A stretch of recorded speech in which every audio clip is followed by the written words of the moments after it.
Hello दोस्तों, स्वागत है आपका हमारे यूट्यूब चैनल उत्कर्ष नर्सिंग लाइव क्लासेज में। हम डिस्कस कर रहे थे ब्लड ट्रांसफ्यूजन बीटी और उसकी कॉम्प्लिकेशन रिमेनिंग थी हमारी। तो आज हम डिस्कस करेंगे ब्लड ट्रांसफ्यूजन की कॉम्प्लिकेशन। तो आज का हमारा लेक्चर होगा ब्लड ट्रांसफ्यूजन की कॉम्प्लिकेशन पर। तो स्टार्ट करते हैं कॉम्प्लिकेशन, ब्लड ट्रांसफ्यूजन की कॉम्प्लिकेशन।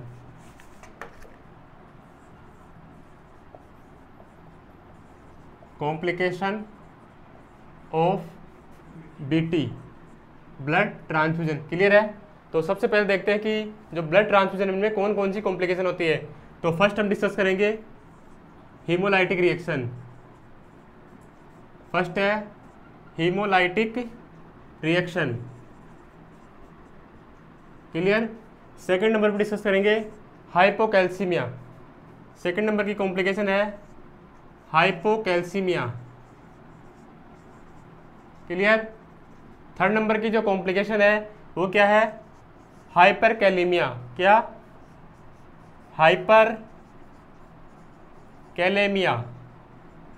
यानी कि इंक्रीज ऑफ पोटेशियम, क्लियर है। फोर्थ नंबर पे पढ़ेंगे सर्कुलेटरी ओवरलोड। फोर्थ नंबर की कॉम्प्लिकेशन है सर्कुलेटरी ओवरलोड, क्लियर है। फर्स्ट नंबर की थी हीमोलाइटिक रिएक्शन, सेकंड है हाइपोकैल्सीमिया, थर्ड है हाइपरकैलेमिया एंड फोर्थ है सर्कुलेटरी ओवरलोड। ये थी क्या अपनी जो ब्लड ट्रांसफ्यूजन करते हैं उसकी कॉम्प्लिकेशन। तो फर्स्ट डिस्कस करते हैं हम कौन सी, हीमोलाइटिक रिएक्शन। इनको डिटेल में पढ़ेंगे हम। तो फर्स्ट है हीमोलाइटिक रिएक्शन। हीमोलाइटिक रिएक्शन होती क्या है, इसको और क्या बोलते हैं हम, हीमोलाइटिक रिएक्शन को क्या बोलते हैं, आल्सो नोन एज जो हीमोलाइटिक रिएक्शन है उसको क्या बोलते हैं, also known as blood transfusion reaction. Blood transfusion reaction, clear है। इसको क्या बोलते हैं, हीमोलाइटिक रिएक्शन को ब्लड ट्रांसफ्यूजन रिएक्शन। ये क्या होती है, हीमोलाइटिक रिएक्शन, क्लियर है। इसका सेकंड नाम ही क्या है, ब्लड ट्रांसफ्यूजन रिएक्शन। अब जो ब्लड ट्रांसफ्यूजन रिएक्शन जो हीमोलाइटिक रिएक्शन है वो होती क्यों है, इसका कोज क्या है। तो ये एक तो है जो ब्लड है वो क्या करे, पर्सन के अंदर एलर्जी कोज करे, क्या करे, एलर्जी। तो इसका कोज है फर्स्ट नंबर पे एलर्जी। एलर्जी की वजह से भी क्या करेगा ये, हीमोलाइटिक रिएक्शन, क्लियर है। और सेकंड नंबर जो कोज है उसकी बात करें तो वो क्या है, जो मिसमैच ब्लड है। अगर अपन रिसीवर को मिसमैच ब्लड दे रहे हैं, मतलब कि जो पेशेंट जिसको देना है, मतलब ब्लड जिसको देना है उसका ब्लड मैच नहीं करे, उसको क्या बोलते हैं, मिसमैच। तो मिसमैच ब्लड अगर पेशेंट को दे रहे हैं तो उससे क्या होगा, रिएक्शन होगी, उसको क्या बोलते हैं, हीमोलाइटिक रिएक्शन, क्लियर है। तो मिसमैच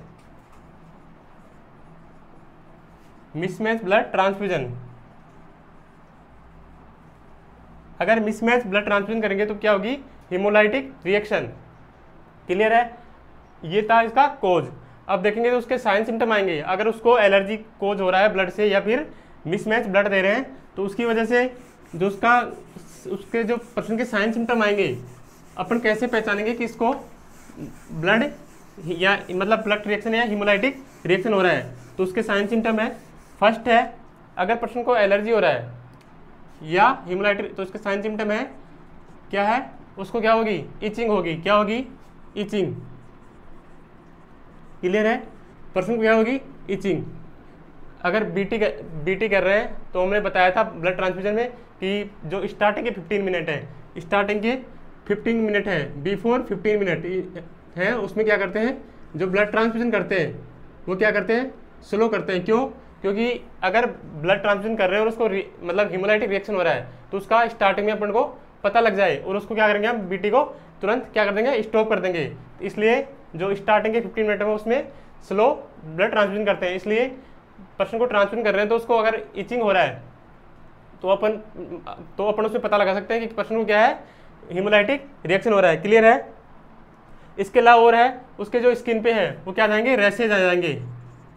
क्या आ जाएंगे, स्किन पे रैसेस रेड, जो मतलब रेड करके वो क्या देंगे, रैसेस इचिंग के साथ, क्लियर है।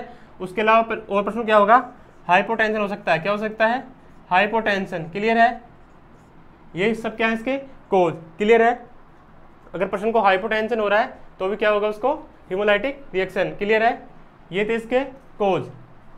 नेक्स्ट देखते हैं इसका मैनेजमेंट। अगर पर्सन को हीमोलाइटिक रिएक्शन है तो उसका मैनेजमेंट कैसे करेंगे। सबसे पहले क्या करना, अगर नर्स ऑब्जर्व कर रही है पर्सन को, ब्लड ट्रांसफ्यूजन वाले को, और उसको पता लग गया कि पर्सन क्या हो रहा है, ब्लड से एलर्जी कोज कर रहा है, ब्लड उसका एलर्जी कोज कर रहा है, तो स्टार्टिंग क्या करना है, इसका मैनेजमेंट क्या है, एलर्जी का पता लगता है क्या करना है, स्टॉप द ब्लड ट्रांसफ्यूजन। क्या करना है, स्टॉप द ब्लड ट्रांसफ्यूजन। तुरंत क्या कर देना था, stop the blood transfusion. Exam question पूछता है पर्सन को हीमोलाइटिक रिएक्शन है तो नर्सिंग का प्रायोरिटी क्या है, तो फर्स्ट प्रायोरिटी क्या है, stop the immediate stop the blood transfusion. Question आया हुआ है, प्रायोरिटी पे क्वेश्चन पूछता है कि अगर हीमोलाइटिक रिएक्शन हो तो नर्स को क्या करना है, तो सबसे पहले क्या करना है, stop the blood transfusion. Clear है, सेकंड नंबर की प्रायोरिटी है, स्टॉप करने के बाद क्या करेंगे, डॉक्टर को इन्फॉर्म करेंगे, inform the doctor, inform the doctor. Clear है, उसके बाद क्या करेंगे, सॉरी इन्फॉर्म, डॉक्टर को इन्फॉर्म करने से पहले क्या करेंगे, उसको ब्लड को स्टॉप करने के बाद क्या करेंगे, उसको एनएस पुश करेंगे। क्या करेंगे, ब्लड को स्टॉप कर देंगे और एनएस पुश करेंगे। सेकंड नंबर की प्रायोरिटी थी push the normal saline. Clear है, उसको क्या करेंगे, नॉर्मल सलाइन पुश करेंगे। एंड थर्ड नंबर पे क्या करेंगे, डॉक्टर को इन्फॉर्म करेंगे। क्लियर है, डॉक्टर को इन्फॉर्म करने के बाद वो जो एलर्जी की रिएक्शन होगा उसको मेडिसिन मतलब क्या करेगा, प्रिस्क्राइब करेगा। वो क्या करनी है, नर्स को फिर जो प्रिस्क्राइब मेडिसिन है वो देनी है। तो डॉक्टर जो एलर्जी के लिए जो मेडिसिन प्रिस्क्राइब करेगा वो है एविलेन डेक्सोना, एविलेन डेक्सोना। क्लियर है, ये क्या करेगा, मतलब डॉक्टर प्रिस्क्राइब करेगा एलर्जी के लिए, तो क्या करना है, नर्स को एविलेन डेक्सोना देना है पेशेंट को। क्लियर है, तो ये कहता है हमारा हीमोलाइटिक रिएक्शन। क्लियर है, नेक्स्ट आता है अपना क्या, थर्ड नंबर पे है, सॉरी इसमें है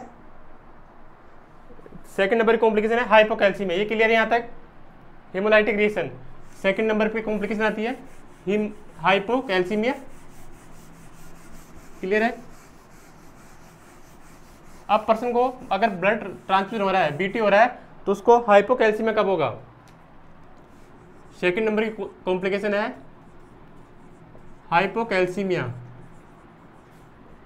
क्लियर है, जो कैल्शियम है इसका जो नॉर्मल वैल्यू है वो कितनी होती है, कितनी 8 से 8.5 से 11 mg/dl। क्लियर है, ये इसकी नॉर्मल वैल्यू है। क्लियर है, अगर लेस देन अगर 8.5 mg/dl अगर कैल्शियम हो जाएगा तो क्या जाएगा, किसमें जाएगा, हाइपोकैल्सीमिया में। क्लियर है, अब हाइपोकैल्सीमिया होता क्यों है, जिसके कोज हैं, जो हाइपोकैल्सीमिया की कंडीशन है वो क्यों होती है, इसके कोज हैं, अपन जो ब्लड ट्रांसफ्यूजन करते हैं, बीटी करते हैं, तो जो ब्लड को प्रिजर्व रखने के लिए मैंने पढ़ा था कि क्या क्या यूज करते हैं, लाइक सिट्रेट। क्लियर है, उसके बाद जो था अपना फॉस्फेट एंड डेक्स्ट्रो। क्लियर है, डेक्स्ट्रोज। तो जो सिट्रेट है मैंने उस टाइम बताया था कि स्टोर करते हैं उस टाइम में भी, कि सिट्रेट क्या करता है, सिट्रेट क्या करेगा, ब्लड में जाके क्या करेगा, जो अपना कैल्शियम है उसके साथ बाइंड होगा। क्या होगा, कैल्शियम के साथ बाइंड होकर इसकी जो नेचर है उसको खत्म कर देगा कैल्शियम को, और क्या हो जाएगा, ब्लड में कैल्शियम की कमी हो जाएगी। क्लियर है, कि इसके साथ क्या, सिट्रेट के साथ बाइंड हो जाएगा कैल्शियम, और कैल्शियम को क्या कर देगा, ब्लड में कम कर देगा। इससे क्या हो जाएगा, हाइपोकैल्सीमिया। तो इसका कोज क्या है, सिट्रेट रिएक्शन। क्या है, सिट्रेट क्या हो जाए, सिट्रेट ज़्यादा हो जाएगा तो क्या हो जाएगा, वो बॉडी में क्या करेगा, कैल्शियम को कम कर देगा। क्लियर है, तो ये क्या था, सिट्रेट की वजह से क्या होगा, हाइपोकैल्सीमिया। मेन रोल किसका है, सिट्रेट का। क्लियर है, अब इसके जो कोज देखें, सॉरी साइन सिम्टम, कोज देख लिया, सिट्रेट की वजह से क्या होगा, हाइपोकैल्सीमिया। क्लियर है, कारण बता दिया कैसे होगा, जो सिट्रेट है वो कैल्शियम के साथ बाइंड हो जाएगा और सिट्रेट को ब्लड में कम कर देगा, उसको क्या बोलते हैं, हाइपोकैल्सीमिया। क्लियर है, इसके साइन सिम्टम की बात करें हाइपोकैल्सीमिया, तो इसमें दो साइन पाए जाते हैं कैल्शियम की कमी से, जो साइन होते हैं उसे क्या बोलते हैं, एक होता है होस्टिक साइन और सेकंड होता है ट्राउजी साइन। अब फर्स्ट है साइन सिम्टम। फर्स्ट साइन की बात करें तो उसे क्या बोलते हैं, होस्टिक साइन। क्लियर है, इंपॉर्टेंट साइन है दोनों हाइपोकैल्सीमिया के, होस्टिक साइन एंड ट्राउजी साइन। क्लियर है, दोनों एग्जाम में पूछे हुए क्वेश्चन है। क्लियर है, तो सबसे पहले पढ़ते हैं होस्टिक साइन। इसकी वजह से होता क्या है, जो अपना फेशियल स्पाज्म में क्या होता है, फेशियल स्पाज्म, इसकी वजह से क्या होता है, जो अपने फेशियल जो मसल्स हैं उसकी जो फेशियल मसल्स है वो क्या हो जाएंगी, स्पाज्म हो जाएंगी। इससे क्या होगा, फेशियल मसल स्पाज्म। क्लियर है, क्या होगा, फेशियल मसल स्पाज्म हो जाएगा। क्लियर है, किसकी कमी से, कैल्शियम की कमी से। क्लियर। सेकंड है ट्राउजी साइन, ये था फर्स्ट साइन। सेकंड है ट्राउजी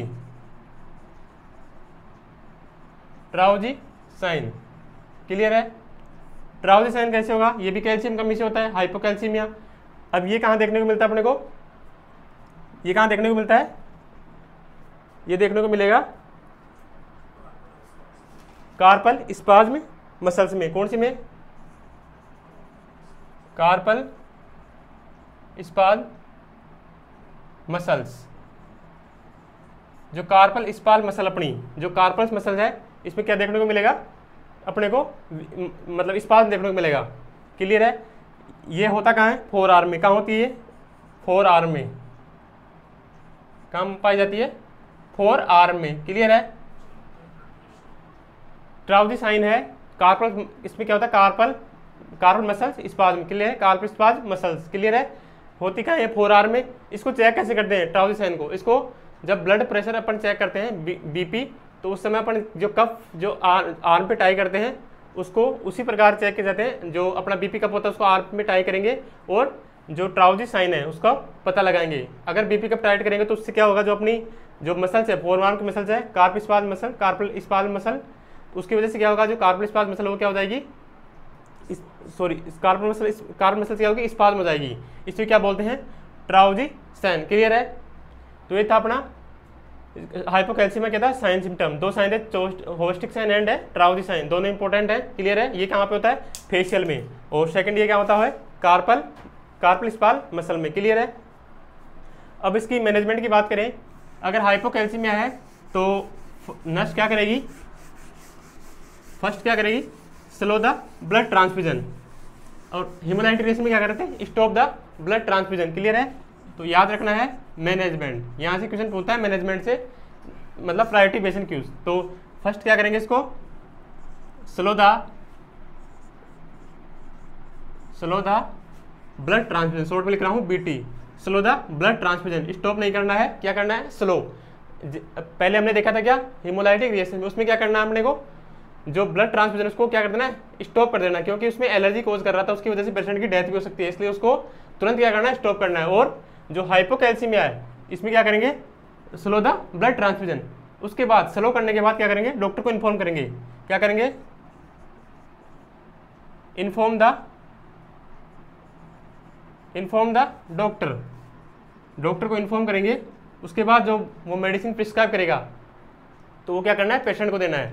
तो इसके मैनेजमेंट क्या है, जो इन्फॉर्म क्या करेगा पेशेंट, वो करेगा कैल्शियम ग्लूकोनेट, क्योंकि इसमें कैल्शियम की कमी हो रही है हाइपोकैल्सीमिया, इससे कॉम्प्लिकेशन में, तो डॉक्टर एडवाइज करेगा क्या, कैल्शियम ग्लूकोनेट। क्लियर है, तो क्या करना है, कैल्शियम ग्लूकोनेट, पर्सन को कैल्शियम ग्लूकोनेट के जो इंजेक्शन है वो क्या करना है, एडमिनिस्ट्रेशन करना है। उसकी वजह से क्या होगा, जो हाइपोकैल्सीमिया की कंडीशन है वो नहीं होगी। क्लियर है, तो ये था क्या हमारा हाइपोकैल्सीमिया। फर्स्ट पढ़ा हमने हेमोलाइटिक रिएक्शन, उसमें क्या कहता है, फर्स्ट प्रायोरिटी कहती है स्टॉप द ब्लड, क्योंकि ब्लड को तुरंत क्या कर देना, स्टॉप।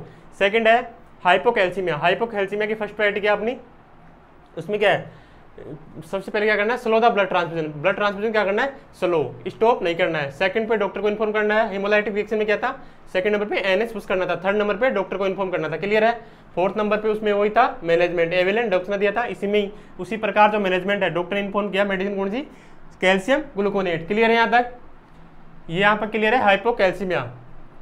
थर्ड नंबर की कॉम्प्लिकेशन की बात करते हैं, वो है हाइपर कैलेमिया। मतलब हाइपर का मतलब है इंक्रीज, कैलेमिया का मतलब है पोटेशियम। उसमें क्या होता है, जो पोटेशियम का लेवल है वो क्या हो जाता है, इंक्रीज। थर्ड नंबर की कॉम्प्लिकेशन है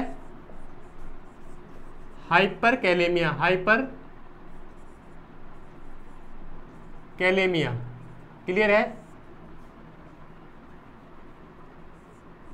hyperkalemia clear, sorry hyperkalemia clear है, हाइपर कैलेमिया। इसमें क्या होगा, जो अपना पोटेशियम का लेवल है वो क्या जाएगा, इंक्रीज। नॉर्मल पोटेशियम के लेवल की बात करें तो कितना होता है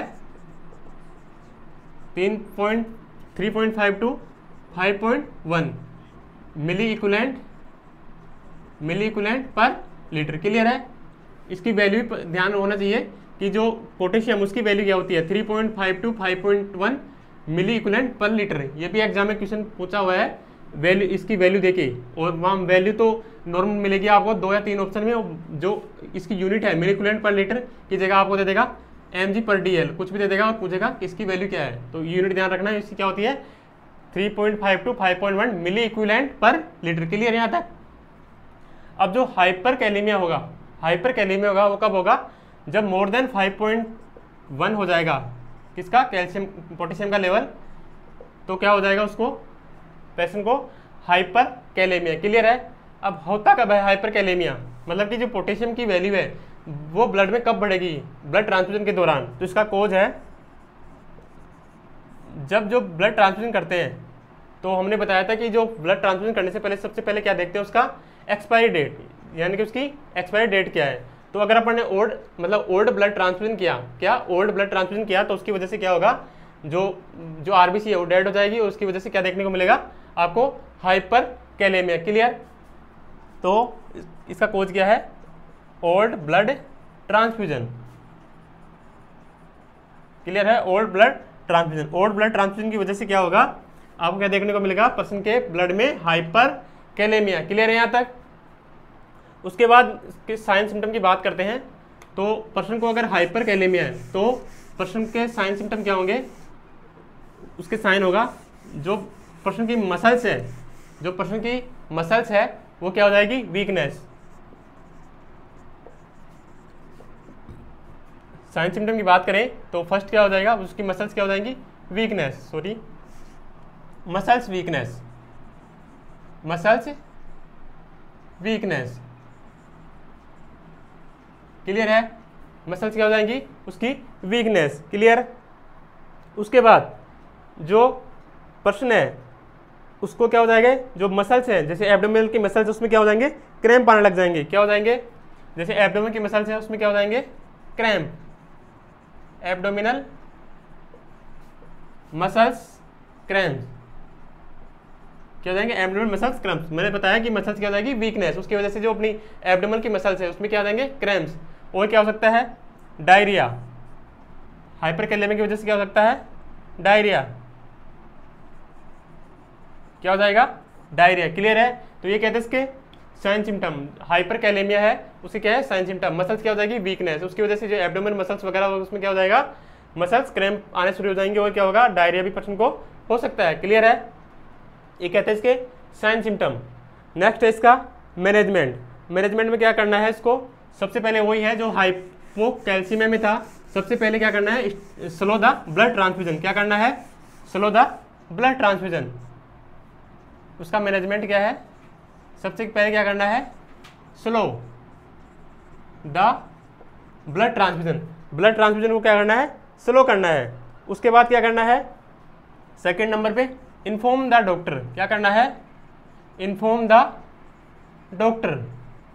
सेम उसी प्रकार जो हमने हाइपोकैल्सीमिया में देखा था, सबसे पहले क्या करना है, ब्लड ट्रांसफ्यूजन को स्लो करना है, एंड सेकंड नंबर पे क्या करना है, इन्फॉर्म द डॉक्टर। उसके बाद जो डॉक्टर जो मेडिकेशन प्रिस्क्राइब करेगा, मतलब जो हाइपर कैलेमिया हो रहा है इसमें, तो इसको कम करना है, हाइपर कैलेमिया को, पोटेशियम को लेवल कम करना है। इसके लिए जो डॉक्टर एडवाइस करेगा वो क्या करेगा, जिलेट, क्या करेगा, किलेट क्लियर है, एडवाइस करेगा। इसकी वजह से क्या होगा, जो पोटेशियम का लेवल है जो कम हो जाएगा। अब ये जो अपना जो जिलेट है वो पोटेशियम को लेवल को कैसे करता है, मतलब कम क्यों करेगा, कैसे करता है, जो जिलेट है वो क्या करेगा, जो अपना पोटेशियम है इसके साथ क्या हो जाएगा, बाइंड हो जाएगा।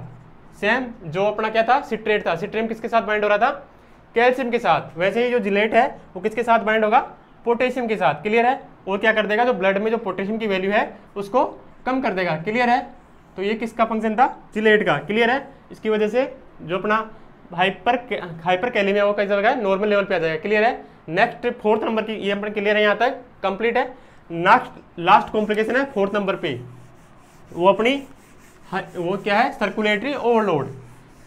लास्ट कॉम्प्लिकेशन है 4th नंबर पे, सर्कुलेटरी ओवरलोड। अब सर्कुलेटरी ओवरलोड होता कैसे है देखते हैं। लास्ट है सर्कुलेटरी ओवरलोड। अब मैंने आपको बताया था, मतलब ब्लड पढ़ा रहा था उस टाइम, कंपोनेंट बताया था उस टाइम कि जो ब्लड के जो ब्लड कंपोनेंट है, जो ब्लड है उसको कितने टाइम में इन्फ्यूज करते हैं। तो मैंने बताया था आपको आरबीसी एंड होल ब्लड की बात कर लेते हैं नॉर्मल। तो उसको बताया था मैंने 2 to 4 आवर। क्या 2 to 4 आवर में क्या करना है, ब्लड ट्रांसफ्यूजन। क्लियर है। अब आपने जो ब्लड को लेस देन 2 आवर, क्या लेस देन 2 आवर में क्या कर दिया, ब्लड ट्रांसफ्यूजन कर दिया कंप्लीट। तो उसकी वजह से क्या होगा, जो अपना सर्कुलेटरी सिस्टम है उसमें क्या हो जाएगा, ओवरलोड हो जाएगा। क्या हो जाएगा, सर्कुलेटरी सिस्टम में क्या हो जाएगा, ओवरलोड।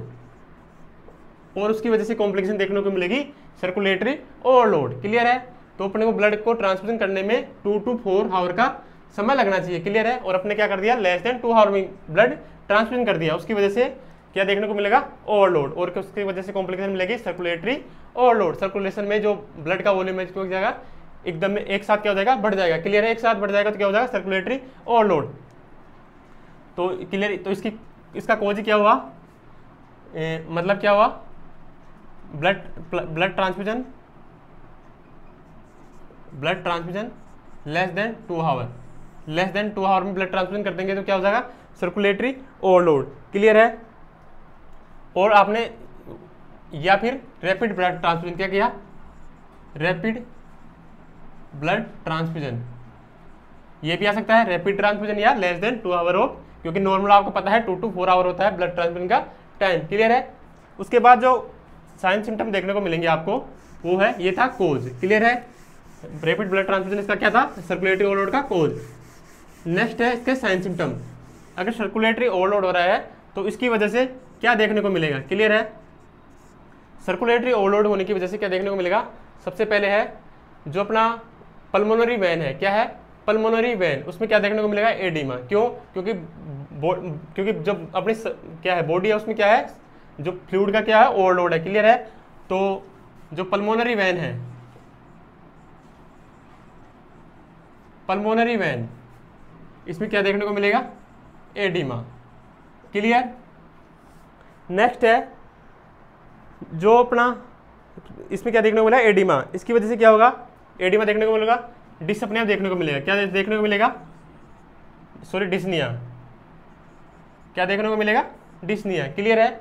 जो ब्रीथिंग है उसमें क्या देखने को मिलेगी, डिफिकल्टी। क्यों मिलेगी, क्योंकि सर्कुलेटरी ओवरलोड हो रहा है। उसकी वजह से क्या होगा, जो गैसेस एक्सचेंज है कहाँ पे, मतलब लंग्स एंड कैपिलरी लेवल पे, एलोलाई और कैपिलरी लेवल पे गैसेस एक्सचेंज में क्या होगा, थोड़ी प्रॉब्लम आएगी। तो उसकी वजह से क्या होगा, डिस्निया देखने को मिलेगा। क्लियर है। और जो अपनी क्या है, जो जुगुलर वेन है, क्यों, सर्कुलेटरी आपने पढ़ा है कि जो सर्कुलेटरी ओवरलोड की वजह से जुगुलर वेन भी क्या देखने को मिलेगी, डिस्टेंस देखने को मिलेगी, डिस्टेंशन ऑफ जुगुलर वेन, इसकी JVP, जुगुलर वेन प्रेशर क्या मिलेगा, बढ़ा हुआ। क्लियर है। नेक्स्ट है देन उसकी वजह से जो अपन लंग्स की जो साउंड सुनते हैं, लंग्स की साउंड सुनेंगे तो हाइपर वॉल्यूमिया होने की वजह से जो लंग्स की साउंड है वो कैसे देखने को मिलेगी, क्रेकल। क्लियर है। क्या देखने को मिलेगी, क्रेकल साउंड देखने को मिलेगी। क्लियर है। जो किस में देखने को मिलती है, निमोनिया में। क्लियर है। तो सर्कुलेटरी ओवरलोड की वजह से भी कौन सी साउंड देखने को मिलेगी लंग्स में, अगर अपन एक्सकल्टेट करेंगे तो कौन सी, क्रेकल साउंड। क्लियर है।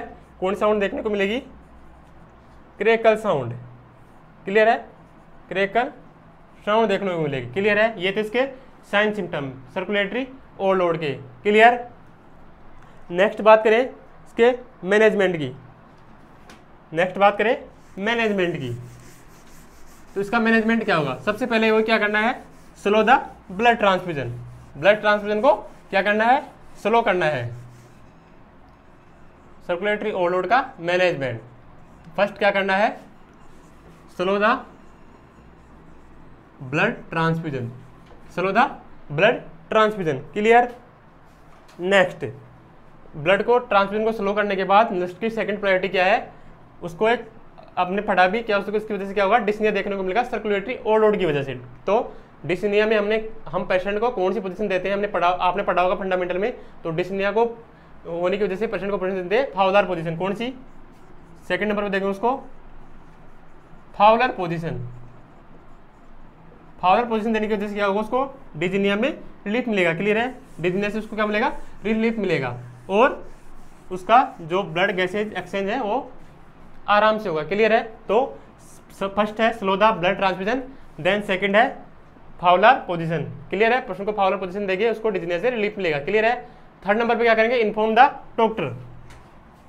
थर्ड नंबर पे क्या करेंगे? Inform the doctor. क्वेश्चन यहीं से पूछता है प्रायोरिटी से, चारों कॉम्प्लिकेशन पढ़ाए, वहाँ की प्रायोरिटी इंपॉर्टेंट है। प्रायोरिटी से क्वेश्चन पूछता है कि कौन सी प्रायोरिटी फर्स्ट आएगी, क्लियर है। उसके बाद सर डॉक्टर को क्या किया? डॉक्टर को इन्फॉर्म किया। अब डॉक्टर मेडिकेशन प्रिस्क्राइब करेगा जो सर्कुलेटरी ओवरलोड को कम करने के लिए। तो क्या करेगा वो? डायरेटिक मेडिकेशन होती है, क्या? डायरेटिक मेडिकेशन, जैसे लाइक लेसिक्स, क्या? लेसिक्स। तो उसकी वजह से क्या होगा? जो ब्लड है वो यूरिन के थ्रू पास आउट हो जाएगा और थोड़ा रिलीफ मिलेगा पर्सन को सर्कुलेटरी ओवरलोड होने से, क्लियर है। तो डॉक्टर प्रिस्क्राइब करेगा डायोटिक्स, प्रिस्क्राइब द डायूरेटिक्स, क्लियर है, लाइक लेसिक्स, क्लियर है, लाइक लेसिक्स, क्लियर है। ये थे ब्लड, जो अपना ब्लड ट्रांसफ्यूजन है उसकी कॉम्प्लिकेशन, क्लियर है। तो इंपॉर्टेंट है कॉम्प्लिकेशन, मैं एक बार रिव्यू कराते हैं इनको। सबसे पहले पढ़ा था हमने हिमोलाइटिक रिएक्शन। हिमोलाइटिक रिएक्शन की जो कारण है वो क्या था? एलर्जिक रिएक्शन या फिर मिसमैच ब्लड ट्रांसफ्यूजन के अपने पर्सन को, उसको क्या बोलते हैं? Haemolytic reaction. उसकी जो मैनेजमेंट है वो क्या है? हिमोलाइटिक रिएक्शन का सबसे पहले मैनेजमेंट है priority base, stop the blood transfusion, blood transfusion को स्टॉप करना है। सेकंड नंबर पे उसको एनएस पुश करना है उसके अंदर, क्लियर है। थर्ड नंबर पे डॉक्टर को इन्फॉर्म करना है। उसके बाद डॉक्टर को इन्फॉर्म करने के बाद वो मेडिकेशन प्रिस्क्राइब करा एविलेंट डेक्सोना, क्लियर है। वो एलर्जी को एलर्जी को खत्म कर देगा, क्लियर है। जो एलर्जी हुई थी उसको कम कर देगा, क्लियर है। नेक्स्ट है हाइपोकैल्सीमिया। हाइपोकैल्सीमिया किसकी वजह से होता है? जो अपना सिट्रेट था ब्लड में, ब्लड का जो प्रिजर्वेटिव एजेंट क्या था? सिट्रेट। सिट्रेट क्या रहता है? कैल्शियम के साथ बाइंड हो रहा था और कैल्शियम के लेवल को कम कर रहा था, उसकी वजह से क्या हो रहा था? हाइपोकैल्सीमिया की कॉम्प्लिकेशन, क्लियर है। तो हाइपोकैल्सीमिया की कॉम्प्लिकेशन हो रही थी, तो उसका मैनेजमेंट है सबसे पहले क्या करते हैं? Slow the blood transfusion. इसमें क्या करेंगे? स्टॉप ना करके स्लो करेंगे ब्लड ट्रांसफ्यूजन को, क्लियर है। स्लो करने के बाद जो डॉक्टर उसको इन्फॉर्म करेंगे, और इन्फॉर्म करने के बाद डॉक्टर को प्रिस्क्राइब करेगा कैल्शियम ग्लूकोनेट, और फिर नेक्स्ट को क्या करना है? कैल्शियम ग्लूकोनेट को क्या करना है? एडमिनिस्ट्रेट करना है, क्लियर है। तो हाइपोकैल्सीमिया रिलीफ हो जाएगा, क्लियर है। थर्ड नंबर की कॉम्प्लिकेशन थी हाइपरकैलेमिया। हाइपरकैलेमिया मतलब इंक्रीज पोटेशियम लेवल। ये क्या हो रहा था? जब हमने ओल्ड ब्लड ट्रांसफ्यूजन कर रहे थे पर्सन के अंदर, तो उसकी वजह से क्या हो रहा था? जो ओल्ड ब्लड ट्रांसफ्यूजन क्या होता है? आरबीसी डेड होती है, उसकी वजह से क्या होता है? पोटेशियम का लेवल बढ़ जाता है, तो फिर इसमें क्या हो जाएगा? हाइपरकैलेमिया, क्लियर है। तो हाइपोकैलेमिया को कम करने के लिए डॉक्टर ने क्या प्रिस्क्राइब किया था? जिलेट, क्लियर, क्या है? जिलेट, क्लियर है। उसमें वही था। इसमें क्या करना है? सबसे पहले फर्स्ट क्या था? Slow the BT blood transfusion, then the inform the doctor. फिर डॉक्टर ने क्या किया? जिलेट प्रिस्क्राइब किया। वो क्या करेगा? जिलेट पोटेशियम के साथ बाइंड होकर क्या करेगा? पोटेशियम के लेवल को कम कर देगा और नॉर्मल हो जाएगा, क्लियर है। और नेक्स्ट फोर्थ नंबर पर पढ़ा अपने सर्कुलेटरी ओवरलोड। सर्कुलेटरी ओवरलोड में क्या था? जो अपना सर्कुलेशन था उसमें क्या इसका कोज क्या है? वो था मतलब रैपिड ब्लड ट्रांसफ्यूजन, या लेस देन 2 आवर में अपने क्या कर दिया? पूरा ब्लड ट्रांसफ्यूजन कर दिया। तो उसकी वजह से क्या होता? Circulatory overload.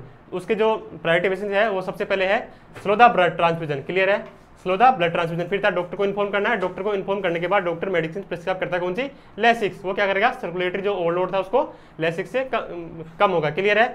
ये था अपना कंप्लीट। तो याद रखना है कि जो ब्लड ट्रांसफ्यूजन में जो स्लो करना है वो स्टॉप करना है, वो एक हिमोलाइटिक रिएक्शन में है। बाकी सब में क्या करना है? Slow the blood transfusion. ये इंपॉर्टेंट है, क्लियर है। एग्जाम क्वेश्चन पूछता है, तो आपका कंप्लीट है ब्लड ट्रांसफ्यूजन की ये कॉम्प्लिकेशन, क्लियर है। नेक्स्ट दिल्ली एम्स का एग्जाम आ चुका है, आज से फॉर्म भर रहे उसके, 5 अगस्त 2020 और इसके भरेंगे शायद 18 अगस्त 2020। क्लियर है। और बाकी जो भी इसका नोटिफिकेशन है वो जो अपना व्हाट्सएप ग्रुप है उस पर डाल दिया जाएगा आते ही कम्प्लीटली। और जो हमारा ग्रुप है, जो हमारा चैनल है उत्कर्ष नर्सिंग लाइव क्लासेज ने एक दिल्ली एम्स के लिए क्रैश कोर्स स्टार्ट किया है। वो शायद आज शाम या फिर कल से स्टार्ट हो जाएगा क्रैश कोर्स क्लासेज, जो हमारे यूट्यूब चैनल के आके आप विजिट कर सकते हैं। इंपॉर्टेंट क्लासें हैं, जो मतलब प्रीवियस एग्जाम में क्वेश्चन आए हुए दिल्ली एम्स के पैटर्न पे, उसी हिसाब से जो क्रैश कोर्स की क्लासें होंगी। क्लियर है। तो आज के लिए इतना ही बस। अगर आपको हमारे वीडियो पसंद आए तो उसे लाइक करें, शेयर करें। Thank you so much.